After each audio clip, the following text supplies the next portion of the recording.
Então, gente, falando para começar a nossa palestra, né, alimentação pós-Covid na atenção primária. Na atenção primária, a nossa base de conduta é o Guia Alimentar para a População Brasileira. Então, é em cima dele que a gente vai trabalhar nesses 40 minutos que temos para conversar. Primeiramente, não consegui colocar, pelo tempo, que é pequeno, todas as consequências do Covid. Então, eu separei algumas que são mais relacionadas à nutrição, que a gente tem uma atuação mais forte, para estar trazendo para vocês. Antes de começar, nem está na apresentação, porque foi um caso que chegou para mim antes de eu vir apresentar. E é um paciente que ele descreve toda a nossa palestra. Então, eu vou trazer o caso clínico dele para a gente ver a evolução e como a gente pode agir com ele, né? Como que pode ser resolvido o caso dele na atenção básica. Então, é o caso de um senhor de 64 anos. Ele reside numa área de vulnerabilidade social aqui de Criciúma, diabético, hipertenso, a história prévia dele, ex-mineiro. Para quem não é aqui de Criciúma, a mina de carvão antigamente trazia muitos problemas pulmonares, então ele já tinha um comprometimento pulmonar. A alimentação incorreta, com a glicose de jejum de 304 e uma hemoglobina glicada de 9,6, isso pré-Covid, uma B12 de 376. Ele tinha plenas atividades diárias, tinha feito uma cirurgia para colocar um stent há 6 anos devido a um caso de insuficiência congestiva. Aí, lá em 11 de setembro, ele começou a ter um desconforto respiratório, foi internado, que foi descompensado por uma pneumonia causada pelo Covid. Ele foi internado na UTI, precisou de ventilação mecânica, ficou 36 dias internado na UTI, permaneceu na enfermaria por mais 7 dias, recebeu alta hospitalar. 3 dias depois, ele, devido a um novo quadro de pneumonia, dessa vez bacteriana, ele foi novamente internado, foi de alta no dia 3 do 11. Hoje, queixa-se de perda de força muscular, ele não consegue mexer, ele ficou totalmente o hemicorpo esquerdo parado, porém ele tem sensibilidade, então é fraqueza muscular mesmo. Também tem dificuldade para respirar, se sente muito fraco, não está conseguindo deambular e está emagrecido. Antes do Covid, ele não fazia uso de insulina, só de medicações orais. Pós-Covid, ele já tinha tido algumas quedas da própria altura antes do Covid. Pós-Covid, está acamado em uso de insulina, né, para ver como agravou e não tem mais as suas atividades diárias, tá? De cama. Então, para contextualizar um pouquinho o nosso assunto, o coronavírus, ele é uma família de vírus que causa as infecções respiratórias. Então, ele não surgiu agora, a família dos coronavírus. São 7 conhecidos hoje, entre eles o SARS-CoV, que antes era bem comum dentro de uma UTI, que causa síndrome respiratória aguda grave, o MERS-CoV, que é a síndrome respiratória do Oriente Médio, e aí sim o SARS-CoV-2, que é um vírus que causa a doença do Covid-19, né? Que foi a nossa pandemia atual. Os pacientes com Covid, eles podem apresentar várias limitações funcionais. A gente chama o Covid longo aquelas sintomas, aquelas limitações que passam de 12 semanas. Os que os pacientes mais relatam são os distúrbios neurais e os musculoesqueléticos, como a neuropatia, a fraqueza muscular, a dispneia, hipoxemia grave, ansiedade, depressão, perda de peso significativa e as sequelas cardiovasculares. Mostrando esse estudo, mostra quais são as principais queixas dos pacientes com Covid longo, ou seja, com aqueles pacientes que permanecem com sintomas por um longo período. 58% deles, eles se queixam de fadiga, cansaço, perda de memória, perda de paladar, perda de olfato, algumas desordens digestivas. Então, essas são as principais queixas desses pacientes, né? E falando um pouquinho, então, da nutrição, quando considerado de forma integrada, a nutrição, ela pode ter um resultado de determinante para o tratamento da pandemia. A idade avançada, a presença de comorbidades, estão quase sempre associados com o comprometimento do estado nutricional, da sarcopenia, independente do índice de massa corpórea. Não é porque uma pessoa está obesa, né, como a gente bem sabe, que ela está nutricionalmente adequada, né? E isso mostra que, para garantir não só o funcionamento normal do sistema imune, que é tão importante, tanto para prevenção, que não tem um alimento que previne o Covid, mas também para uma melhor resposta pós adquirir o vírus, a gente precisa de uma alimentação saudável, contendo carboidratos, proteínas, lipídios, vitaminas, minerais. Até o momento, a gente não tem nenhuma evidência da relação de determinados alimentos e suplementos no combate ao coronavírus. Porém, a gente já tem bastante evidência para tratamento dos sintomas do que o paciente ficou. Por quê? Porque a gente sabe que uma alimentação anti-inflamatória vai melhorar o sistema imune, o excesso de alimentos inflamatórios vão fazer com que esse paciente tenha uma resposta pior aos agravos. Então, por esse motivo, que uma dieta balanceada é recomendada para as pessoas que foram afetadas pelo Covid, né? Nesse aspecto, aqui no Brasil, a gente tem o Guia Alimentar para a População Brasileira, é um guia premiadíssimo no mundo inteiro, né? E ele garante, através das suas orientações, que a pessoa tenha uma alimentação saudável, para ela ter um sistema imune mais forte, para ela conseguir responder melhor e até se pegar uma, né, for internada, ela consiga ter uma resposta melhor às injúrias causadas pelo Covid, né? Porque ele pega uma alimentação que agrega alimentos ricos em vitaminas, minerais, fibras, favorecendo tanto a saúde imunológica quanto a saúde intestinal. E o nosso guia, ele trabalha com as orientações referentes a gente dar preferência aos alimentos minimamente processados, ou seja, as frutas, as verduras, aqueles alimentos que não passaram por nenhum tipo de processamento, evitar os alimentos ultraprocessados, usar o óleo, a gordura, o açúcar, o sal em pequenas quantidades, que a gente já sabe que esses alimentos são pré-inflamatórios, né? Então eles causam mais inflamação.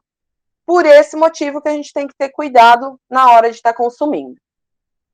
Então, falando um pouquinho da condição do estado nutricional, tanto quanto a obesidade, quanto a desnutrição, ou seja, a malnutrição, vai ter uma resposta pior à infecção. Tanto a obesidade pela inflamação, que o obeso ele tem uma inflamação de baixo grau, tanto pela ingestão nutricional inadequada, porque geralmente eles têm um alto consumo de alimentos ricos em caloria, mas pouco em micronutrientes, o sedentarismo, que acaba levando à obesidade sarcopênica, que até o exemplo do paciente que eu citei no início, ele era obeso, mas ele já tinha alguns episódios de queda, né, da própria altura, antes mesmo do Covid. E a questão da desnutrição, tanto a má absorção, quanto a diminuição da ingestão de alimentos, a baixa ingestão proteica, as deficiências de micronutrientes, a questão do aumento do catabolismo, tudo isso gera uma resposta imunológica comprometida.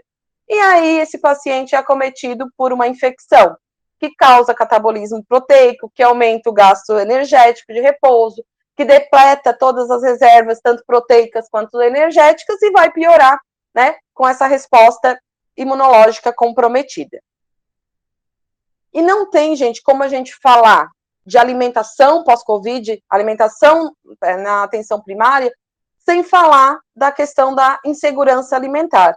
Porque não adianta eu falar que o paciente tem que comer gengibre, tem que comer mel, própolis, que são anti-inflamatórios, se esse paciente não tem nem o que comer, né?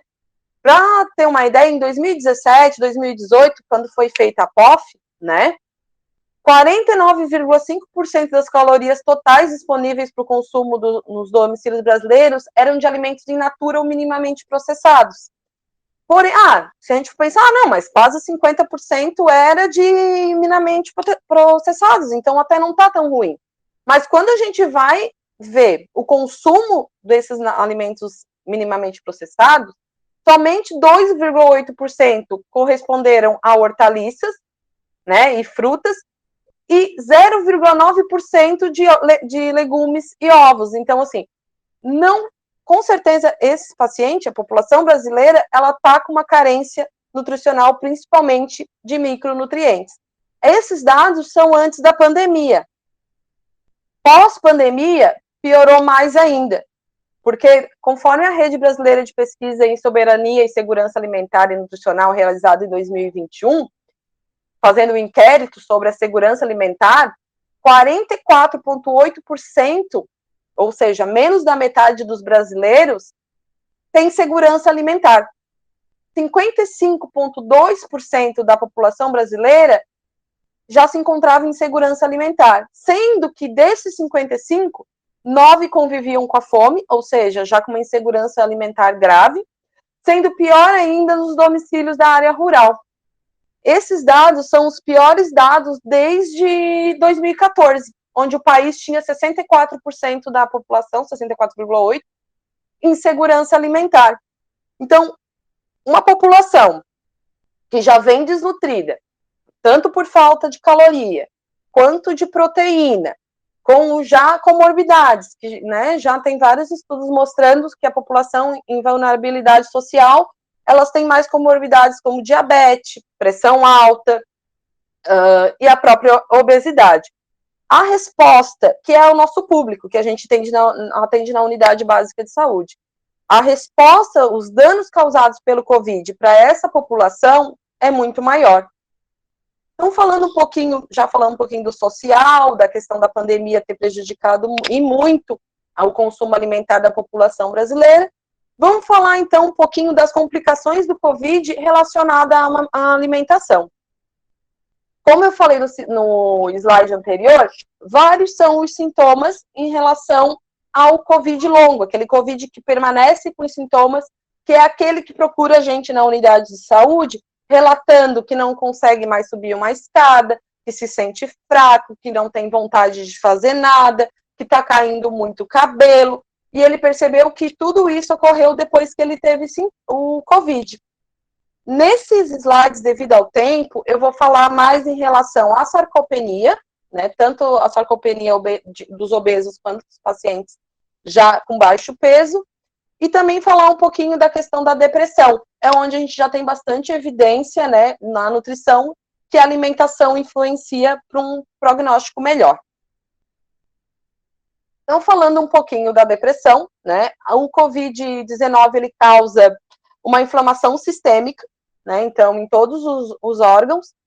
Nisso também ocorre uma resposta inflamatória maior no cérebro, né? E tanto a depressão quanto a ansiedade faz com que essa resposta inflamatória aumente os leucócitos sanguíneos periféricos, eleva a concentração plasmática de proteínas de fase aguda, ou seja, mais inflamação, diminui a resposta celular, reduzindo o número de linfócitos, ou seja, piorando também a questão da imunidade desses pacientes, além do aumento dos níveis de citocinas pró-inflamatórias e de seus receptores.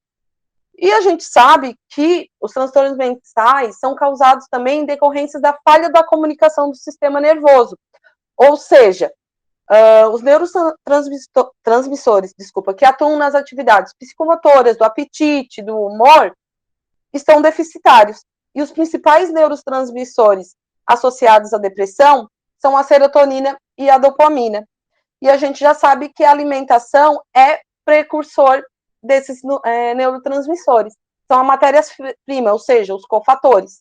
Aí tu pensa aquele paciente que a gente viu lá, que não come nem 2% da caloria em legumes, em verduras, que são os alimentos que mais têm vitaminas e minerais, né? Ali os ovos não chega, e as proteínas em geral, né?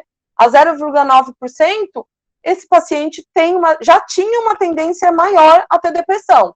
Pós o Covid, com toda essa cascata de inflamação, é exacerbada esses sintomas. Então, assim, a baixa ingestão dos alimentos com grande aporte de valor nutricional, como hortifrutis, cereais integrais, leguminosas, frutas, oleaginosas, resultam em carência, né, de vitamina e mineral. Além disso, os alimentos de origem animal, como ovos, carnes, laticínios e pescados, falando um pouquinho então da nossa economia, foram aqueles que sofreram maior impacto da inflação, sendo aumentando cada vez mais o desemprego pela todas as restrições, fechamento de indústrias, tudo. E isso faz com que a população consuma cada vez menos, né, quantidade insuficiente desses alimentos, podendo levar a baixo nível de zinco, vitamina B6, B12 e dos aminoácidos essenciais do organismo.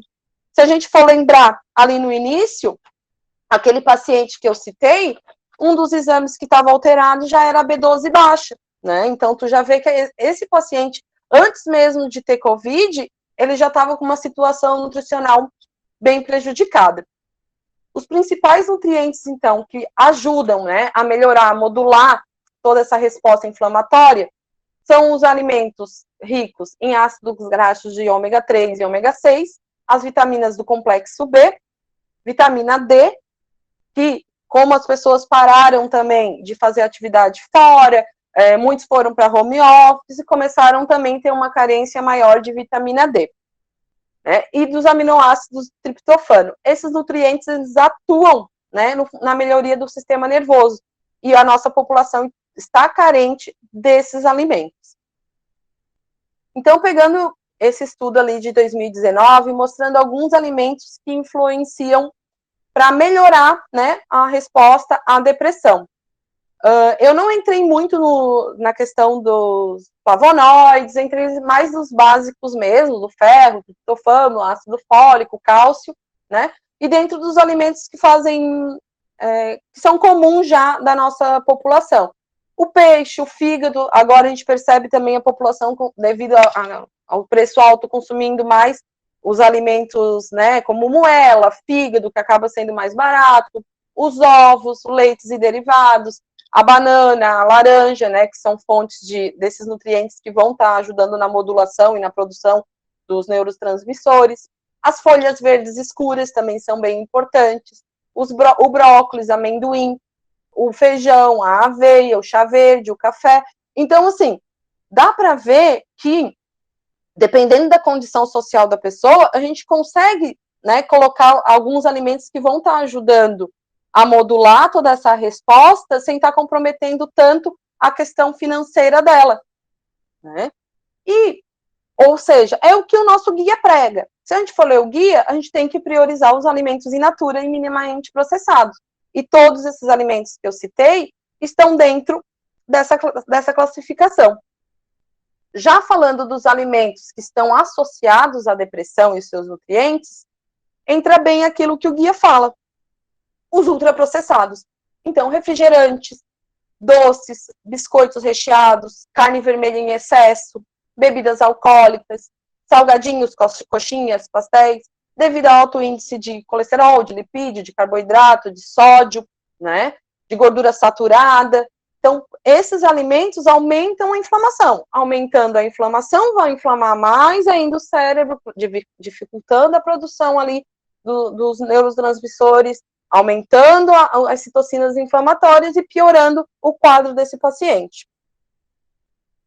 E falando então, gente, acho que era isso, falando mais da questão da depressão, e entrando então um pouco da sarcopenia, que é outra queixa bem grande dos pacientes, a questão do cansaço, de estar com dificuldade de levantar de uma cadeira, para atravessar um cômodo, estar com bastante dificuldade, e os efeitos promovidos pelo comportamento sedentário, não só do paciente que teve Covid, mas o próprio comportamento pandêmico corrobora para que a gente tenha mais sarcopenias, tanto em idosos, que pelo envelhecimento eles já têm uma perda de massa, né, quanto aqueles pacientes que deixaram de fazer suas atividades ou na academia, ou em corrida devido às restrições, né.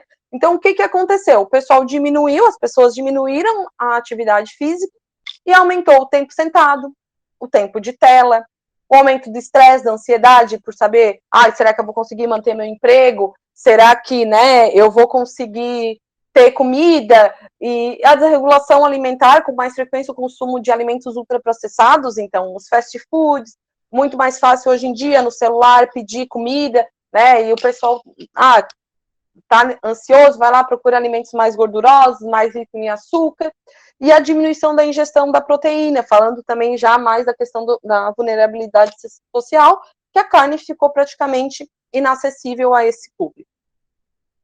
O estilo de vida, então, além de diminuir a questão ali da atividade física, também diminui a questão da vitamina D, porque as pessoas se expõem menos ao sol, né? E a alimentação incorreta também, aumentando, tendo a diminuição da sensibilidade à insulina, de emissão de hormônios anabólicos, testosterona, da expressão do mTOR, que são condicionantes essenciais para a gente ter uma síntese proteica. Além de todo esse problema, a gente teve o aumento do cortisol pelo estresse, que contribui ainda mais para o catabolismo proteico, né? Esse quadro, então, ele provocou uma mudança da composição corporal, com a diminuição da musculatura e, consequentemente, a elevação da gordura corporal, do tecido adiposo, aumentando novamente, não sendo repetitiva, a questão da inflamação, e levando também ao quadro da obesidade sarcopênica. Esse esquema, então, ele define bem qual é o mecanismo da sarcopenia.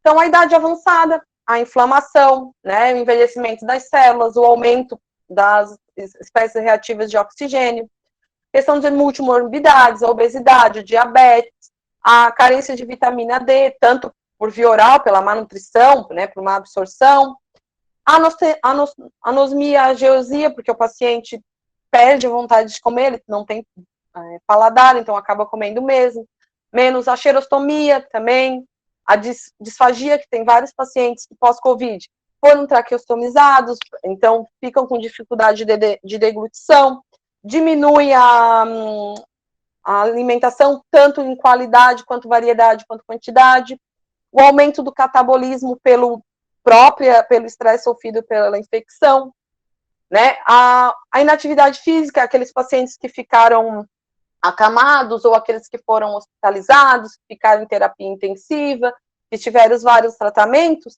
o que vai acontecer no músculo? Aumenta a disfunção mitocondrial, a autofagia, diminui a biogênese, ou seja, menos mitocôndrias são formadas, diminui a síntese muscular, aumenta a quebra muscular por todos esses fatores, ou seja, aquele paciente que já estava desnutrido fica mais fraco ainda. E aquele obeso vai perdendo também a massa muscular que ele tinha. Aqui mostrando bem como fica Então, a gente olha o paciente obeso, a gente não, né, se não souber o histórico dele, as dificuldades, se tu for tirar circunferências, tu vai achar que aquele paciente não... precisa perder peso, precisa fazer uma dieta de restrição, porque esse paciente, né, tá com excessos de caloria. Mas não, ele tem muito lipídio, pouca musculatura dentro do corpo, né? E um alto índice de massa corporal, né, nos estudos mais recentes, parece estar relacionado ao pior prognóstico e ao aumento das multicomorbidades da Covid, e que aponta ainda para uma possível piora naqueles obesos que têm sarcopenia. Então, os obesos já têm um desfecho pior, e aqueles obesos, que nem todos os obesos são sarcopênicos, eles têm um desfecho ainda pior. Então, a sarcopenia, ela tem uma influência importante para o desfecho clínico desses pacientes. Então, a COVID, né, falando um pouco mais dos pacientes com multimorbidades, que são aqueles que a gente atende, né, é difícil tu achar um idoso que, ele só veio te procurar porque ele quer aumentar a massa muscular e não tem nenhuma patologia associada. Então, ele traz uma repercussão sistêmica que pode resultar em quadros clínicos cada vez mais graves, né? O coronavírus, então, ele é capaz de ativar diversas vias de inflamação, como eu citei anteriormente, mesmo tempo em que os mecanismos de defesa desses pacientes, tanto pelas já doença renal, diabetes, obesidade, já está menor. Então, a resposta térmica ao choque, então, esses pacientes, quando vão para a UTI, tem uma resposta muito pior, porque eles são imunossuprimidos, né? Associados aos maus hábitos alimentares, ao sedentarismo, esse perfil clínico leva como consequência a uma menor qualidade de vida, a piora da sarcopenia nesses pacientes, e havendo também a maior morbidade e o prognóstico clínico.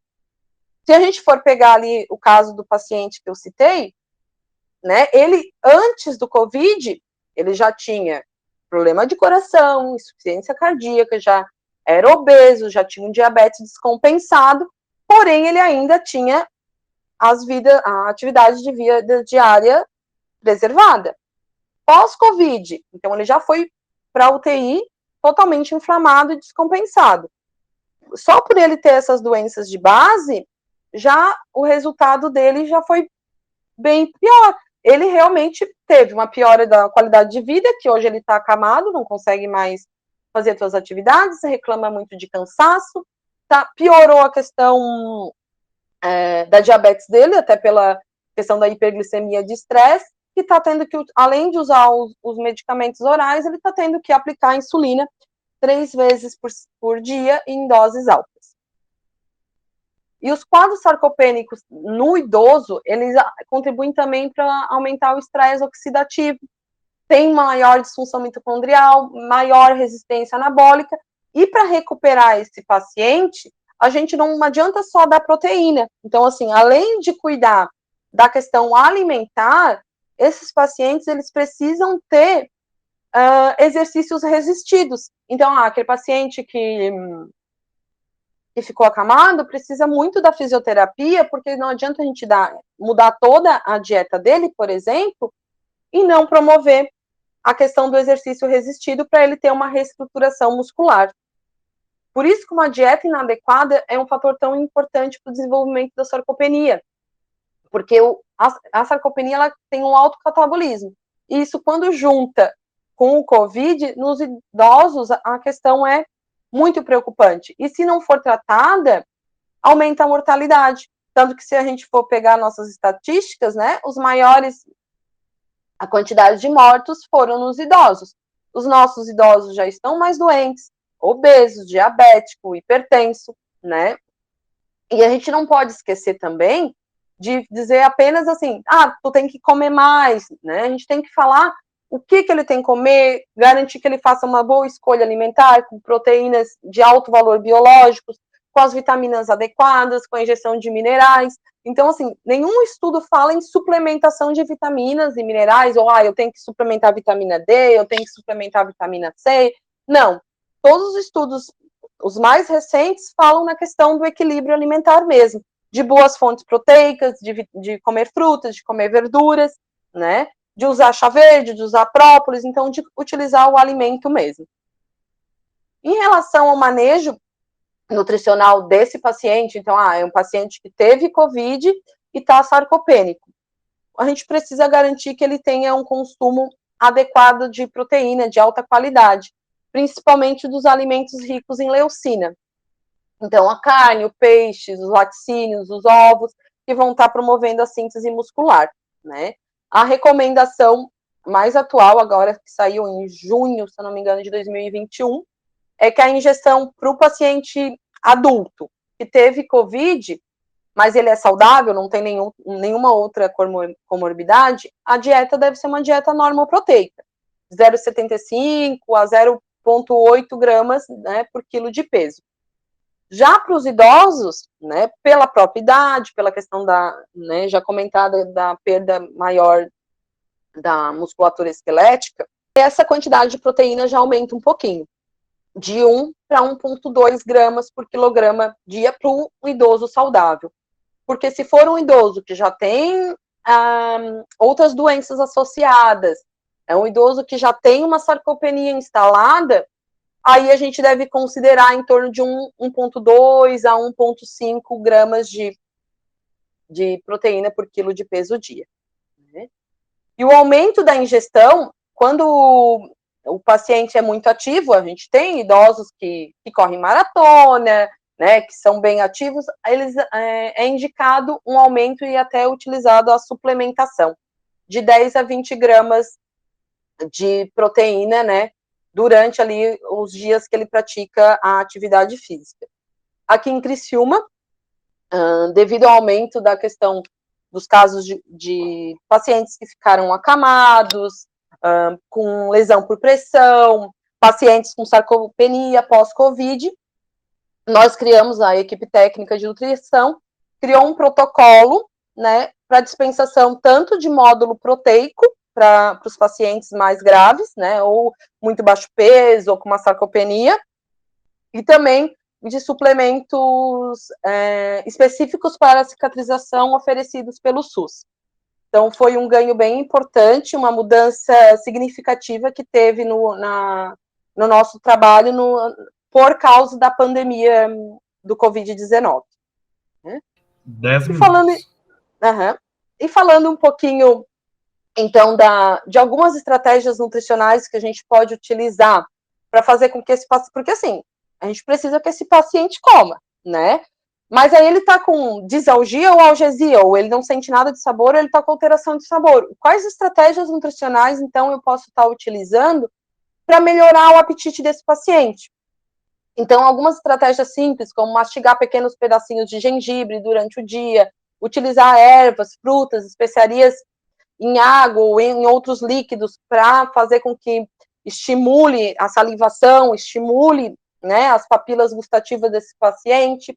As frutas cítricas, que também têm esse poder de aumentar a salivação, e além de serem fontes de vitamina C, para estar ajudando a diminuir a inflamação desse paciente, o uso de ervas, especiarias, canela, o próprio açafrão, para ressaltar o sabor, o aroma dos alimentos, é uma estratégia para tentar fazer com que esse paciente sinta, né, algum tipo de sabor.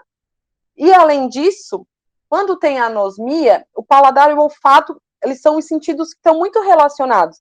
Pode ver, se a gente está com o nariz entupido por uma rinite, alguma coisa, às vezes a gente não consegue nem sentir o sabor do alimento. Então, tu imagina o paciente que foi atingido, né, o sistema nervoso, e perdeu essa capacidade, né, ou está com alteração.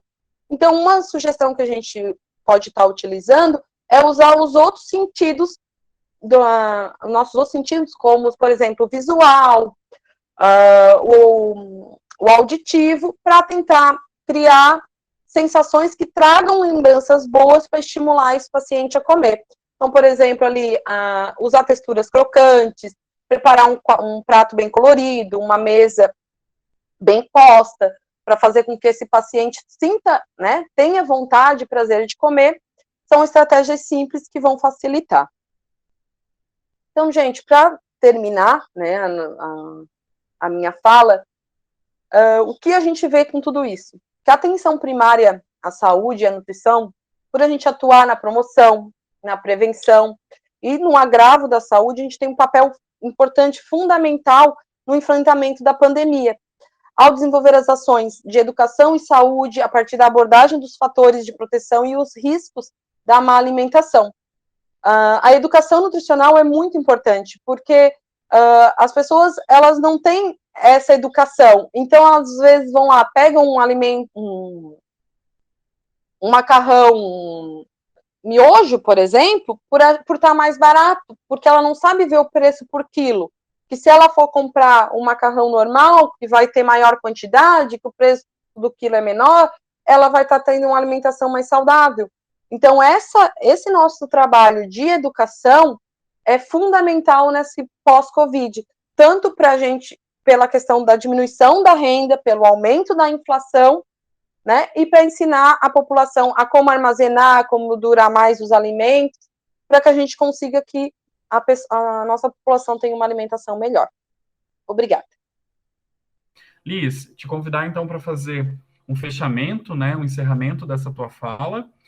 Se você quiser reforçar alguma informação ou deixar alguma sugestão, alguma dica, além dessas que você já trouxe, fique à vontade.